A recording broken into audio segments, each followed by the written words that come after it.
Hello and welcome to Week 1 HS1100 Hotel Front Office and Back Office Management. It's our first week together and I'm really excited to work with all of you. But before we get to the lessons, let's go over a few things. Be sure you review all of the links on the homepage. There's a lot of information you'll need for the remainder of the mod. Check and respond to emails daily. Look for new announcements in the course announcements link. Post questions in the virtual office. Post your main discussion post by Wednesday at 11:59 p.m. and respond to at least 2 others by Sunday at 11:59 p.m. Your assignments and quizzes are due on Sunday at 11:59 p.m. and all times are Alaska times. Keep in mind that late submissions are subject to penalty points and discussions cannot be made up, so keep on top of things and you'll be just fine. Now let's talk about what's happening this week. In Week 1 discussion, you'll be asked to discuss hotel classifications and how classifications impact the hotel industry and consumers. You see, hotels fall into 4 classifications. Small hotels have between 1 and 150 rooms. Medium hotels between 151 and 400 rooms. Large hotels have between 401 and 1,500 rooms, but mega hotels have over 1,501 rooms. Now don't confuse classifications with hotel types. The type of hotel has little to do with the number of rooms. For example, hotel types include downtown hotels, resorts, airport hotels, suburban hotels, and highway hotels. Hotels are generally multi-story and have at least some amenities. Motels are usually one story and don't offer much more in the way of amenities. When you respond to the second and third part of the question, think about how having several options impacts a destination. In other words, if we wanted to go to Disneyland for vacation, there are so many choices for travelers. Does having so many choices help or hurt a destination? Are too many choices harmful to a traveler?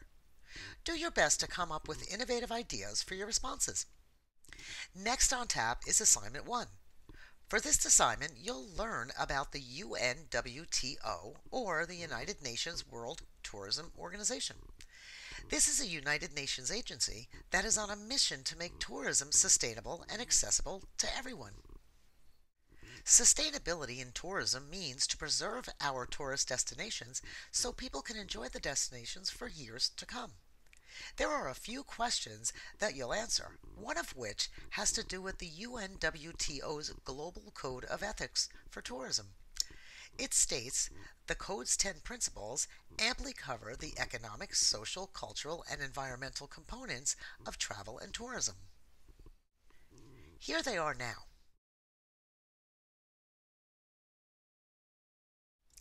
The last part of the assignment requires that you analyze the 10 principles.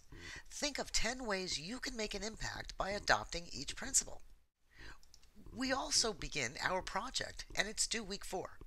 For this week's contribution, you will create a promotional piece for your favorite hotel that includes the history, the mission statement, organizational structure with current employees, software system, category, market, demographic, guest reviews, photos, and rates. Now, you may not be able to locate every piece of information, but try your best to be resourceful. You may have to make a call to the general manager to gather necessary data.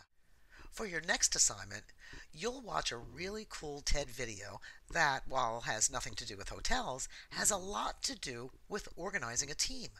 As you listen to the speaker, think about a typical hierarchical structure. This means the way people are set up in a company. The boss at the top of the hierarchy, supervisors next, and the line level workers fall to the bottom of the hierarchy. It's pretty typical, no? The question, after watching the video, is do you think this type of structure works? I'm especially interested in your thinking on this question. Remember, I am here to help. If you have a general question, please be sure to post it in the virtual office. And be as specific as you can. Please don't send a message that states, "I don't understand," because you just may receive that same message back from me. It really helps me to know exactly where help is needed for you. I wish you a great week. Thank you.